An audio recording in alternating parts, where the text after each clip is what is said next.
चिराग ने नीतीश पर खोल दिए अपने सारे पुराने राज। चिराग पासवान ने क्या कहा है दोस्तों, आपने सुना है क्या?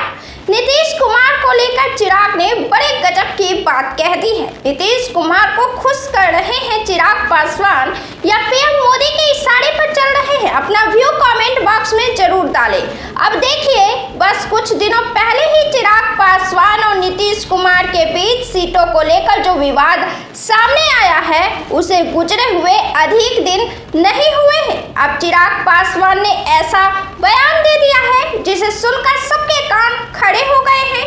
चिराग पासवान ने अपनी गलती स्वीकार कर ली है, सारे राज खोल दिए हैं और तमाम बातें स्पष्ट कर दी है। चिराग पासवान ने तो यहाँ तक कहा है कि इस बार हम नीतीश कुमार को मुख्यमंत्री बनाने के लिए चुनाव लड़ रहे हैं और इसके लिए मुझे ईमानदार रहना बेहद जरूरी है। चिराग ने यह बात तब स्पष्ट की है जब एक न्यूज में बात करते हुए देश के गृह मंत्री और भाजपा पार्टी के चाणक्य कहे जाने वाले अमित शाह ने कहा कि मैं कौन होता हूं नीतीश कुमार को मुख्यमंत्री बनाने वाला।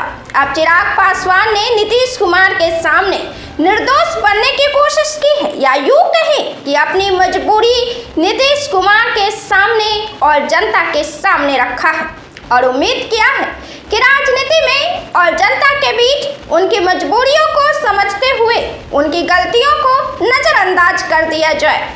क्या है कि इस बार नीतीश कुमार और चिराग पासवान को लेकर जब भी मतभेद सामने आए तो जीतन राम मांझी ने नाराजगी दिखाई। उपेंद्र कुशवाहा भी नीतीश कुमार के साथ हो गए। यह बात साफ पानी की तरह स्पष्ट है कि चिराग के पिछले साल उम्मीदवार उतारे जाने की वजहों से ही नीतीश कुमार की पार्टी तीसरे नंबर पर, और इस बार चिराग ने कहा है कि उनके ही शब्दों में मैं आपको बताने जा रही हूँ, यह चिराग का इकरारनामा है। चिराग ने कहा है कि जब आपको गठबंधन में कोई घास नहीं डालता है तो आपके पास एक ही चारा होता है, अकेले होने का। उन्होंने स्पष्ट कह दिया कि पिछले बार के चुनाव में एनडीए के साथ उनका रहना संभव नहीं था और उनकी पार्टी ने गठबंधन छोड़ने का फैसला किया। जब आप गठबंधन में अकेले घिरे होते हैं तो आपके पास कोई विकल्प नहीं बचता है, तो आपको अकेले ही चुनाव लड़ने का ऑप्शन चुनना पड़ता है।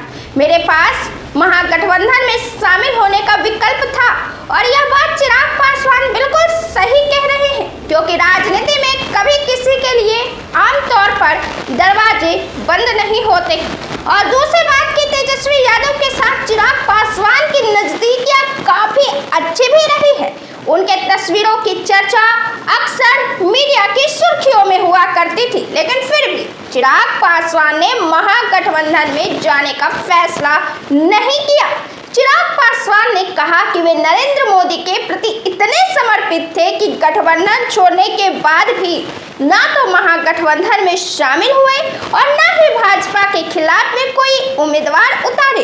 ऐसी परिस्थितियों में मेरे पास जदयू के खिलाफ उम्मीदवार उतारे जाने के अतिरिक्त कोई विकल्प नहीं था। इससे जदयू यानी नीतीश कुमार की पार्टी को नुकसान हुआ और इस पर उनकी नाराजगी जायज है, लेकिन अब हमारे बीच सब कुछ स्पष्ट है और सुलझी हुई है।